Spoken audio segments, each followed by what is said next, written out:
नमस्कार, हिंदी कौशल चैनल में आप सभी का स्वागत है। मैं एक बार पुनः प्रस्तुत हूँ आप सभी के समक्ष अपनी एक नई कक्षा में एक नए शीर्षक के साथ।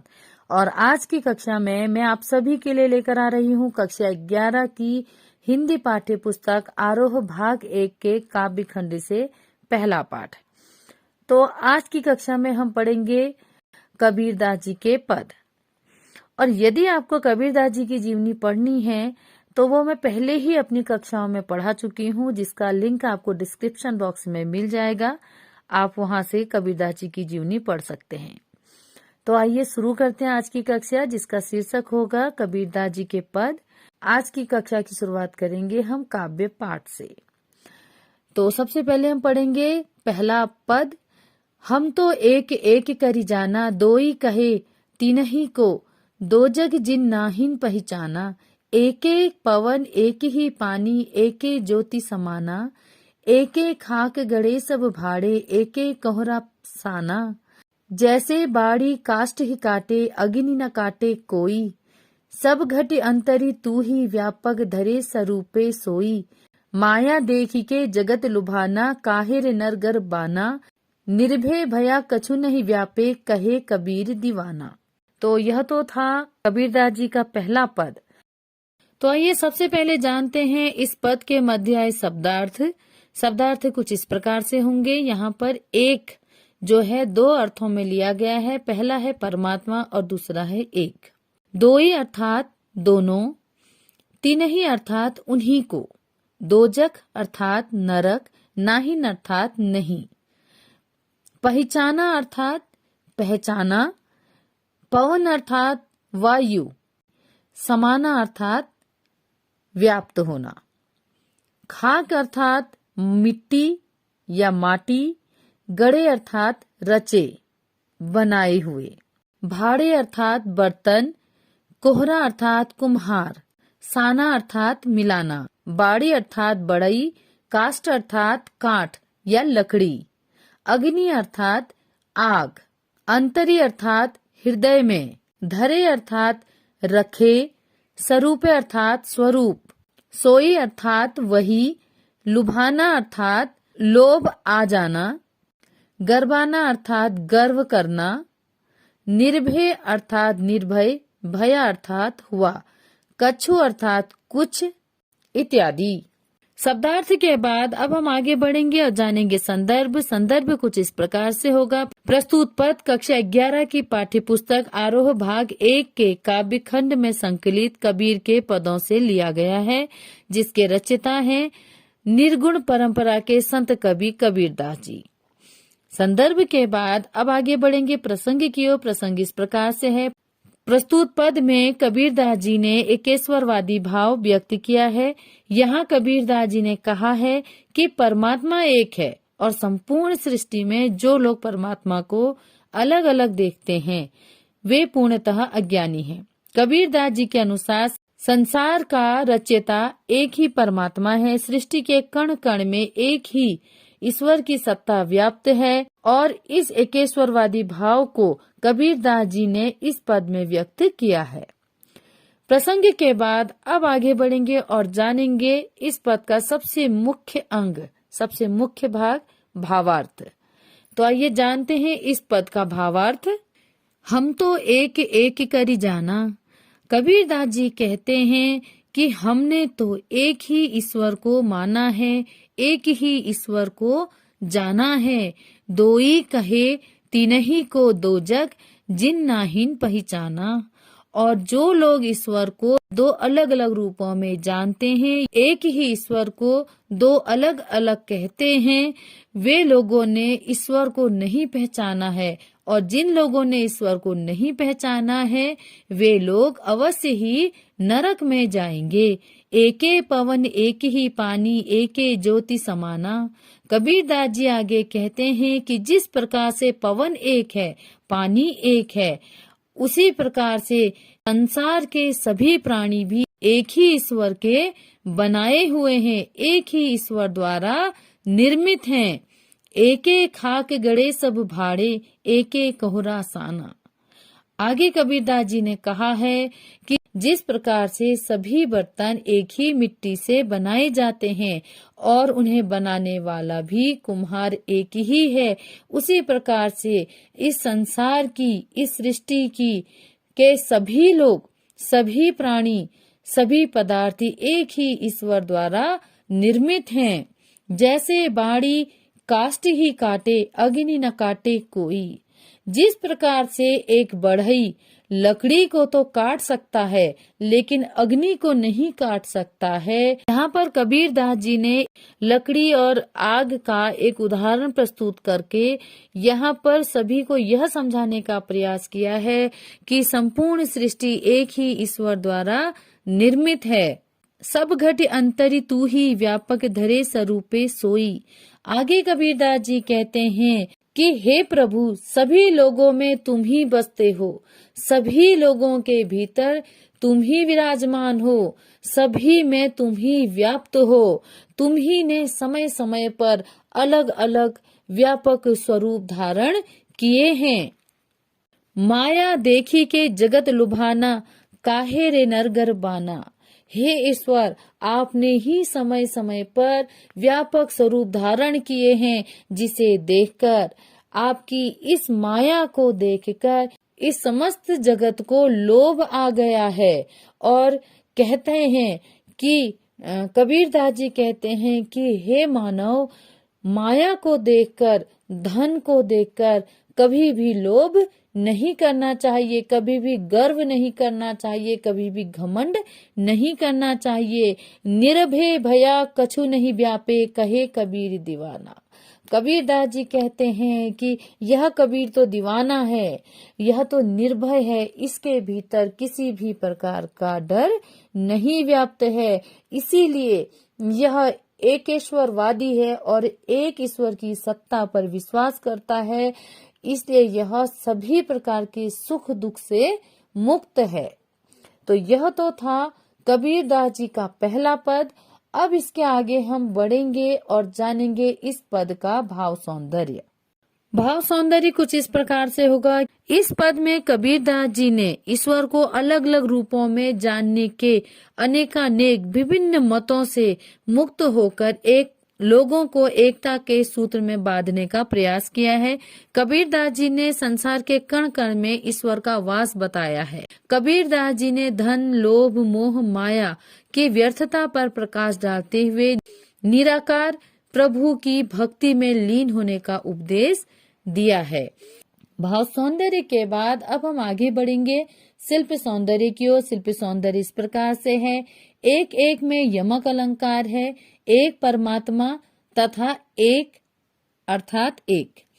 पद में अनुप्रास अलंकार की छटा द्रष्टव्य होती है, जैसे जिन नाहिन पहचाना, एक एक करी, एक पवन, एक ही पानी, एक ज्योति समाना, काष्ठ ही काटे, अग्नि न काटे कोई, निर्भय भया कहे कबीर। जैसे बाड़ी काष्ठ ही काटे, अग्नि न काटे कोई में उदाहरण अलंकार उपस्थित है। यहाँ पर बढ़ई, लकड़ी और आग का प्रयोग अत्यंत सार्थक, सटीक और प्रभावशाली है।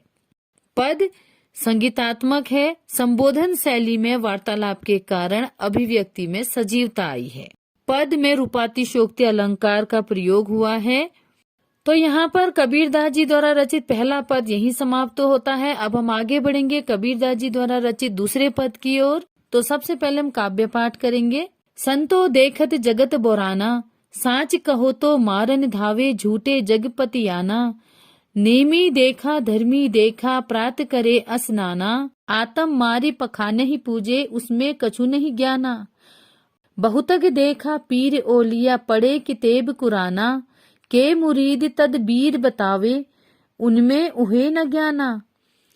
आसन मारी डिम्ब धरी बैठे, मन में बहुत गुमाना। पीपर पाथर पूजन लागे, तीरथ गर्भ भुलाना। टोपी पहिरे माला पहिरे, छाप तिलक अनुमाना। साख ही शब्द ही गावत भूले, आत्म खबरी न जाना।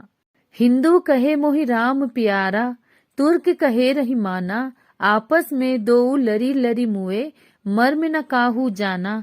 घर घर मंत्र देत फिरत है, महिमा के अभिमाना। गुरु के सहित सिख सब बूढ़े, अंत काल पछताना। कहे कबीर सुनो हो संतो, ई सब भर्म भुलाना। केतिक कहो कहा नहीं माने, सहजे सहज समाना। बहुत ही प्यारा पद है, कबीरदास जी द्वारा रचित है और इसमें गुण ज्ञान छुपा हुआ है। लेकिन उस गुण ज्ञान को जानने से पहले जानते हैं इस पद के मध्य आए शब्दार्थ। तो शब्दार्थ कुछ इस प्रकार से होंगे। देखत देखकर बोराना, पागल होना, मारन मारने, धावे दौड़े, पतियाना, विश्वास करना। नेमी नियमों का पालन करने वाला, धर्मी धर्म का पालन करने वाला, प्रातः काल, स्नाना स्नान करना या नहाना।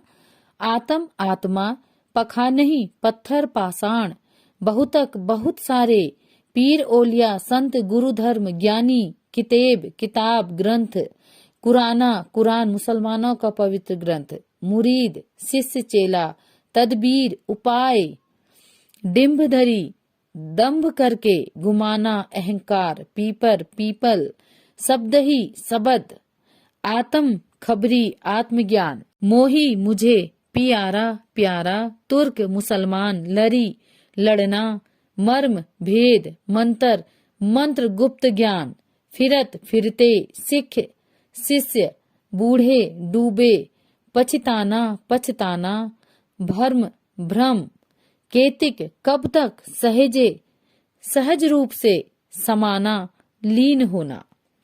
तो यह तो थे इस पद के मध्य आए कुछ शब्दार्थ। अब इसके आगे हम बढ़ेंगे संदर्भ की ओर। संदर्भ पूर्ववत ही रहेगा क्योंकि हम उसी कबीरदास जी के पदों का ही दूसरा पद पढ़ रहे हैं। तो अब हम आगे बढ़ेंगे प्रसंग की ओर। तो प्रसंग कुछ इस प्रकार से होगा। प्रस्तुत पद में संत कबीरदास जी ने संसार में व्याप्त जातीय भेदभाव, धार्मिक पाखंडों पर चोट की है।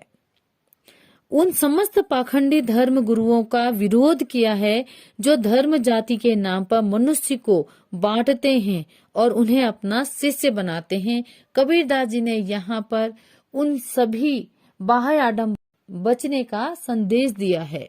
प्रसंग के बाद अब हम आगे बढ़ेंगे भावार्थ की ओर। संतो देखत जग बौराना, साच कहो तो मारन धावे, झूठे जग पतियाना। हे साधको देखो तो यह जग पागल हो रहा है। यदि इनसे सच बात कहें तो यह मारने दौड़ता है और यदि इनसे झूठ कहें तो यह उसे ध्यान पूर्वक सुनता है। इसे देखकर ऐसा प्रतीत होता है कि इनकी प्रीति असत्य से अधिक है। नेमी देखा धर्मी देखा, प्रात करे स्नाना। आत्म मारी पखा नहीं पूजे, उनमें कछु नहीं ज्ञाना। कबीरदास जी आगे कहते हैं कि बहुत सारे ऐसे नेमी देखे, नियमों का पालन करने वाले देखे, धर्मी देखे, जो धर्म का पालन करते हैं। ऐसे भी बहुत सारे देखे जो प्रातः काल अपने शरीर को शुद्ध करने हेतु प्रातः काल स्नान करते हैं। आत्म मारी पखा नहीं पूजे, उनमें कछु नहीं ज्ञाना। कबीरदास जी कहते हैं कि ऐसे लोग जो शरीर को शुद्ध करते हैं, नियमों का पालन करते हैं, धर्म का पालन करते हैं, उन्हें आत्मज्ञान नहीं होता है। वे परमात्मा और आत्मा के सच्चे स्वरूप को नहीं जानते हैं। वे लोग अपनी आत्मा को मारकर पत्थरों को पूजते हैं, पत्थरों का पूजन करते हैं। ऐसे लोगों में कुछ भी ज्ञान नहीं होता है। बहुत तक देखा पीर ओलिया, पढ़े किताब कुराना, के मुरीद तदबीर बतावे, उनमें उहे जो ज्ञाना। आगे कबीरदास जी कहते हैं कि मैंने बहुत सारे ऐसे पीर पैगंबर देखे, संत महात्मा देखे जिन्होंने कुरान को पढ़ा है और वे वही कुरान का ज्ञान अपने शिष्यों में बांटते फिरते हैं। वही कुरान वे अपने शिष्यों को पढ़ाते हैं। उनका अध्ययन, स्वयं उनका अध्ययन अपने शिष्यों को कराते हैं और अपने शिष्यों को वे ईश्वर प्राप्ति के भिन्न भिन्न मार्ग बताते हैं, अनेक प्रकार के उपाय बताते हैं, धर्म नियमों का पालन करना बताते हैं और अपने शिष्यों को वही ज्ञान देते हैं जो उनके भीतर होता है। और ऐसे लोगों को ईश्वर और आत्मा और परमात्मा का ज्ञान बिल्कुल नहीं होता है। उन्हें अपने भीतर विराजमान ईश्वर का ज्ञान नहीं होता है। आसन मारी डिम्ब धरी बैठे, मन में बहुत गुमाना, पीपर पाथर पूजन लागे, तीरथ गर्व भुलाना। ऐसे साधक जो ध्यान की मुद्रा में, समाधि की मुद्रा में ध्यान मग्न होकर बैठे होते हैं, उनके मन में स्वयं साधक होने का बहुत बड़ा गुमान होता है, बहुत अहंकार होता है। जो पीपल के वृक्ष और पत्थर की मूर्तियों की पूजा कर रहे हैं, तीर्थ यात्राएं कर रहे हैं, ऐसे लोगों को भ्रम है, धोखा है। ऐसे लोग, ऐसे साधक जो हैं, वह वास्तव में एक छलावा मात्र हैं। टोपी पहिरे माला पहिरे, छाप तिलक अनुमाना, साखही शब्द ही गावत भूले, आत्म खबरी न जाना। और ऐसे लोग जो पीपल वृक्ष की पूजा करते हैं, जो पत्थरों की मूर्तियां पूजते हैं, जो तीर्थ यात्राएं करते हैं, ऐसे लोग टोपी पहने होते हैं, ऐसे लोगों के गले में मालाएं होती हैं, ऐसे लोग गले में माला पहने होते हैं, ऐसे लोग छापा तिलक लगाए हुए होते हैं।